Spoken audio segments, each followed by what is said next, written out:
Ada 9 adabnya pergi ke masjid. Ini penting yang mau pergi ke masjid. Apa? Yalbas ahsanut thiyab. Ahsan thiyab, baju yang paling bagus dipakai ke masjid. Ini adabnya ke masjid yang pertama. Yang kedua, yaitu ma'arih at-tayyibah, raihah at-tayyibah, bau harum. Kalau ke masjid jangan kepet-kepet. Belum mandi dari takut telat. Allahu Akbar sebelahnya. Angak ho. Nah, ini jelek. Paham ya? Rasulullah itu suka kepada yang namanya tumaknina. Ada sebagian sahabat itu habis perang langsung ke Nabi, ada di antara mereka habis perang nggak langsung ke Nabi, mandi dulu. Mandi pakai baju wangi, baru apa? Baru datang ke Nabi. Paham ya? Jadi kalau ke masjid baunya harus harum. Beli minyak wangi khusus ke masjid, yang mahal minyaknya. Kakek beli minyak 10.000 hajar aswad, beli hajar aswad, hajar jahanam jadi ya. Dipakai satu masjid mau muntah, haram minyak kayak gitu itu. Paham ya? Jadi minyak wangi itu bukan namanya, baunya. Yang penting itu baunya. Paham enggak? Jadi kalau ke masjid harus sana. Yang ketiga, yamshi ala gadam. Kalau ke masjid jalan kaki. Kenapa? Orang yang melangkahkan kakinya ke masjid Allah berikan 4 fadilah. 1 langkah ke masjid dapat 4. Apa? Diberi pahala, dihapus dosa, diangkat derajat, diberi 1 pahala sedekah. 1 langkah ke masjid dapat 4. Dapat pahala, diampuni dosa, 1 pahala, 1 dosa diampuni, 1 derajat dia dapat, 1 sedekah dia dapat, 1 fadilah sedekah.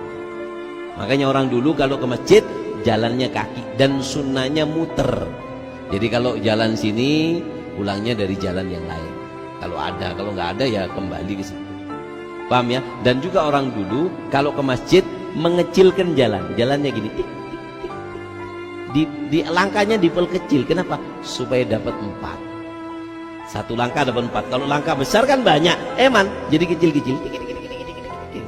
Ya tapi dilihat kalau Jumatan akhirnya orang sudah pulang Jumat baru nyampe depan masjid nanti. Kalau saya pakai mobil beb ke masjid, pakai sepeda motor, apa gak dapat?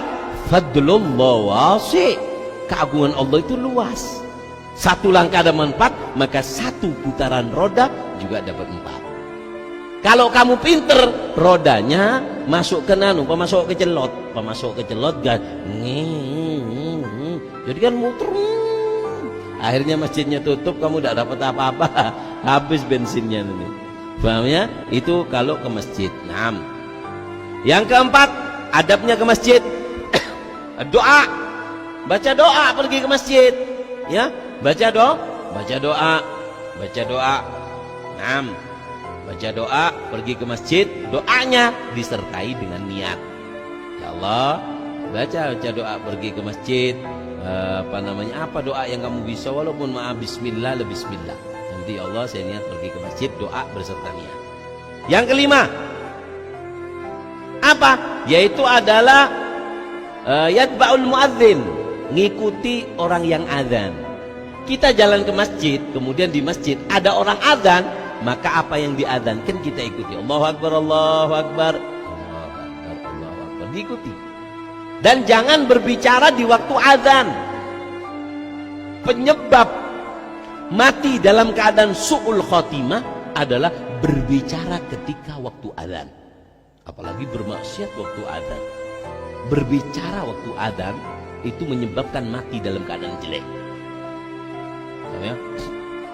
6. Yang ke-6, sholat tahiyatul masjid.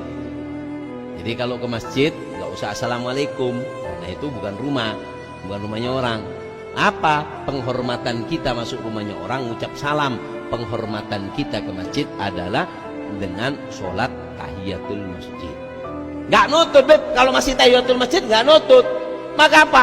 Takut ya minimal kalau kamu nggak sholat baca subhanallah alhamdulillah wala ilaha illallah Allahu Akbar langsung. Itu sebagai ganti daripada daripada sholat tahiyatul masjid. 6. Yang ke 7, niatul i'tikaf. Jangan lupa kalau ke masjid niat i'tikaf. Ya Allah, saya niat i'tikaf selagi saya ada di masjid. Yang ke 8, la tatakallam ad-dunya fil masjid. Jangan pernah berbicara dunia di masjid. Di dalam masjid jangan pernah urusan bisnis. Apalagi di dalam masjid buka HP, Facebookan, TikTokan di masjid. Ini kita disunahkan mendoakan jelek. Nabi tidak pernah mendoakan jelek kepada umatnya, kecuali di beberapa tempat. Di antaranya orang yang di masjid dia ini berbicara dunia. Di masjid ngomong, cincin kamu kok berapa? Ya, beli dah berapa? Tawar-tawaran di masjid, kita dengar. Kita dianjurkan oleh Nabi untuk mendoakan jelek kepada orang yang berbicara dunia di masjid. Apa kita doakan? Doakan la arbahallahu tijaratan. Mudah-mudahan bangkrut usaha kamu. Kenapa? Gak ada waktu lain, gak ada tempat lain kok sampai masjid kamu campuri dengan urusan dunia. Atau kalau ada orang bernyanyi di masjid nyanyi, ya kan? Di masjid nyanyi, atau di masjid tiktokan, atau di masjid dengarkan MP3. Maka apa kata Rasulullah? Maka doakan orang itu dengan doa yang jelek. Apa doanya? Faddallahu faka, terontok gigi kaki. Didoakan untuk giginya rontok. Tidak ngomong dia, Beb, dengarkan musik India. Apa? Terkopok kopeng kaki deh. Kenapa? Karena ini orang nggak pantas, nggak tahu tempat. Al-makan bil makin. Tempat itu tergantung yang nempati. Paham ya? Allahumma shalli ala Muhammad. Yang ke-9, adab daripada masjid, idza arada khuruj, yatrah niyatul auda. Kalau sudah mau keluar dari masjid, niat, ya Allah, saya niat nanti kepingin sholat lagi kembali. Walaupun nanti kamu meninggal dunia, maka kamu dihitung sebagai orang yang kembali ke masjid. Karena nanti di hari kiamat ada orang yang mendapatkan naungan dari Allah, adalah rajulun qalbuhu mu'allaqun bil masajid. Orang yang hatinya selalu tergantungkan di masjid. Orangnya di luar, kepikirannya dia kepikiran selalu ada di masjid. Allahumma shalli ala Muhammad. Sallallahu ala Muhammad. Allahumma shalli ala Muhammad. Ini Kota Tarim, tempatnya para habaib ini. Habib Ali, Ba'abud, Habib Hussein, Al-Idrus, Habib Hasan, Syekh Bakar bin Salim. Di tempatnya ini terkenal, kotanya ini terkenal kotanya masjid. Di Tarim itu ada 360 masjid. Al-Fakir pernah dengar juga, Habib Masyur pernah mengatakan bahwasanya ada yang mengatakan sampai 400 masjid dalam satu desa. Satu desa 400 masjid. Di sini masjid, di situ masjid, di situ masjid. Makmur semua masjid. Makmur semua masjid. Dan gak ada yang tukaran.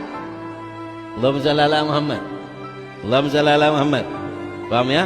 Makanya Habib Abdullah bin Husain bin Tahir beliau mengatakan, inna fil masajidi sirrun law arafta biha la ta'ajjabta liman yaskunad duro.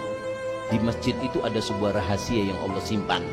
Law arafta biha, kalau kau tahu tentang apa yang Allah berikan kepada orang-orang yang datang ke masjid, la ta'ajjabta liman yaskunid duro. Kau akan heran kepada orang yang masih ada tinggal di rumahnya, mereka nggak pergi ke masjid.